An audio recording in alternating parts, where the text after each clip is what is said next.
Interest, not only Indian Army, there are other countries who have shown keen interest around it. See, the whole ability today to do shoot and scoot, especially the fact that the vehicle is designed for this platform. At the end of the day, at 18,000 feet, when you have to climb 30-degree gradients, the biggest challenge comes in derating. And this vehicle has been specially designed. It has got a huge 280 horsepower engine. So power to weight ratio really works very well. As a matter of fact, the whole world is actually moving to mounted gun systems.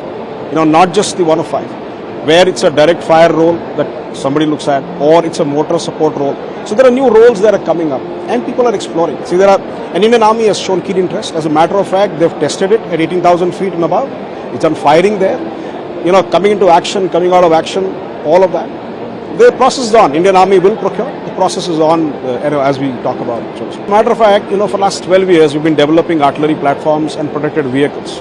Today we have 7 artillery platforms. 4 of them are mounted. We're developing 3 more. So as a process, there are multiple things happening. On protected vehicle side, we have 7 platforms of our own. Of that, you see the Kalyani M4, which has already got inducted, not only for the Indian Army, but for Indian Army, for the UN missions as well.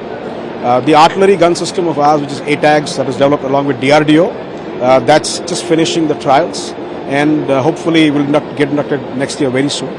There are many interests on artillery systems that we see today, not only from India, but from global players and also larger, friendly countries that we have. So we see a lot of traction and a lot of products. Literally every single one of them has shown traction. It will mature over a period of time, but all of them have shown enough traction in the marketplace.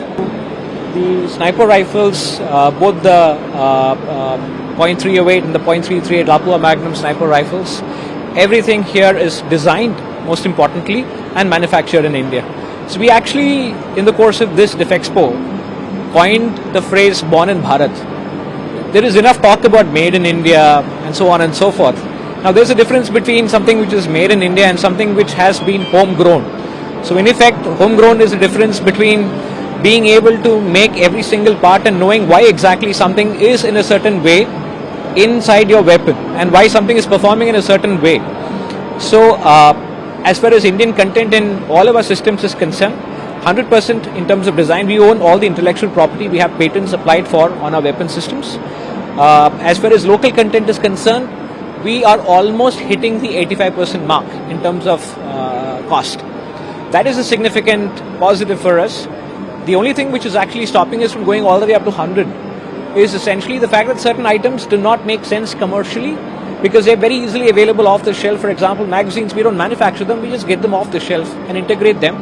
Manufacturing certain parts in this particular regard will continue to be outsourced or in some cases imported as well. But 85% local content is where we are today.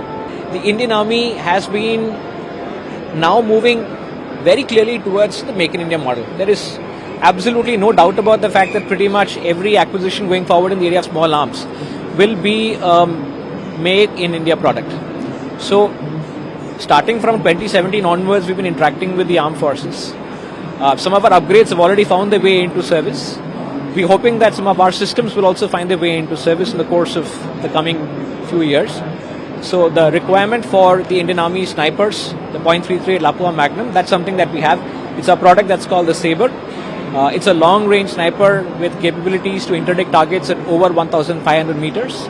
The close quarter battle carbine here, M72, is our proposal for the close quarter battle carbine requirement of the Indian Army. The RFP is yet to come out. Meanwhile, we're also working on many Ministry of Home Affairs and State Police requirements for both upgrades as also weapon systems, which include, of course, the P72, the snipers, the .308 snipers, the M72 carbine. We're also going to be very shortly launching, I think, few things we have to understand very clearly. The war that you've seen in Ukraine-Russian theatre is a clear-cut reminder that there is no point in depending upon a foreign country for everything.